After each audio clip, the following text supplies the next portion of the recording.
discuss exploding canisters on a map. Let's make one work. What we want to do is go over here to our entity tool, come back over to the right side, look for categories, leave that at entities, objects, click on the drop down box, go toward the bottom of our map where we'll find prop ragdoll. This is also where we'll find our models. Go ahead and come over here to our camera view, click into our camera window, pick our selection box and click on the little red cube that we just stuck in there.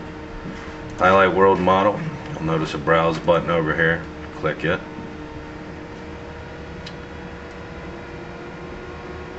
I'm gonna pick, I think it's in C17, either there or it's in crates.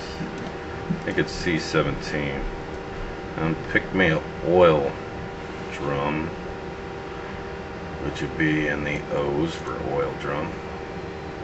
I want oil drum explosive because it says flammable on this side and it looks really cool. Now notice in the class here it says prop ragdoll because that's what we originally picked. Now we want to look up our list. You'll notice prop rotating and things like that. You'll see Phys, P-H-Y-S. Phys canister to be precise. Well, actually I'm looking for physics canister. Spelled physics just like physics and canister. We'll highlight that and click that because that's what we want our brand new oil drum to be. Go ahead and hit apply. You notice the globe now around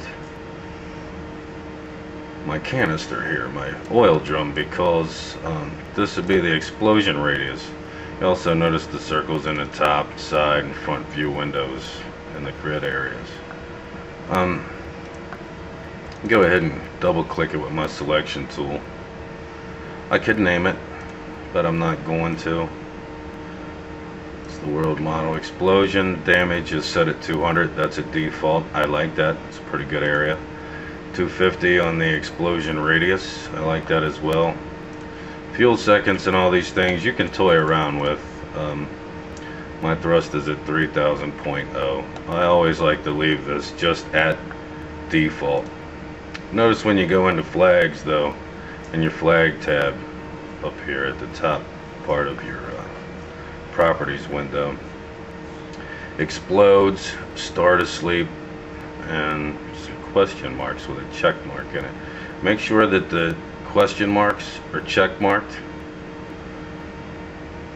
The explodes and starts asleep don't really need to be check marked.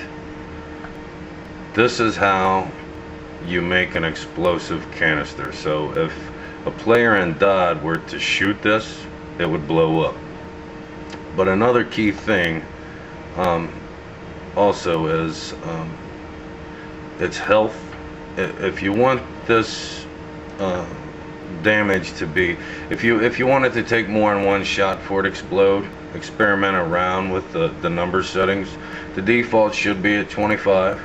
You can go ahead and maybe set that number to 50. If that isn't to your liking, try 75, up to 100, and so on. The thing about DOD source mapping is that it is touchy. I can't lie. I mean, if you have been working on maps, obviously that's why you're in here looking at this video. It's a trial and error thing. You have to feel around and see what works and what doesn't, as far as, you know, how many bullets you want to go into this can before it blows. I usually just leave mine at 1. It's a nice little effect. It blows and it just wreaks havoc, beautiful havoc, when playing in a map. Important thing here is pitch, yaw, roll, which is right under name. Now when this thing spawns in the game, if you have all these set at 0.0.0 or 000 like the default is here, you're going to have major problems. The thing will spawn sideways or flat down on the ground like it's fallen over. So a way to make it stand up is, and click back on our little camera thing here, I kind of like to get in close to these. Hit my selection tool, double click it, and go to my highlight my pitch yaw roll, and right under the right side here where your numbers are, you'll notice point at. I click that, and now you'll notice my crosshairs here. This is a crosshair. This is how I point this drum. This is also trial and error, but when I have walls in the distance or a skybox, I usually try to aim it dead on for that. And if you'll notice, it kind of did a little turn there. Now when it goes to spawn, it will spawn like it should, standing up, so that when the map comes on in the game, it'll stand just like it's standing now. And I go ahead and hit apply on that and then close the window. That's basically all there is to it. Just don't forget, your physics canister is what sets an explosive canister, and you can use that on a lot of models. I don't think tanks, I've tried it with tanks. It's not quite as good as I thought it would be.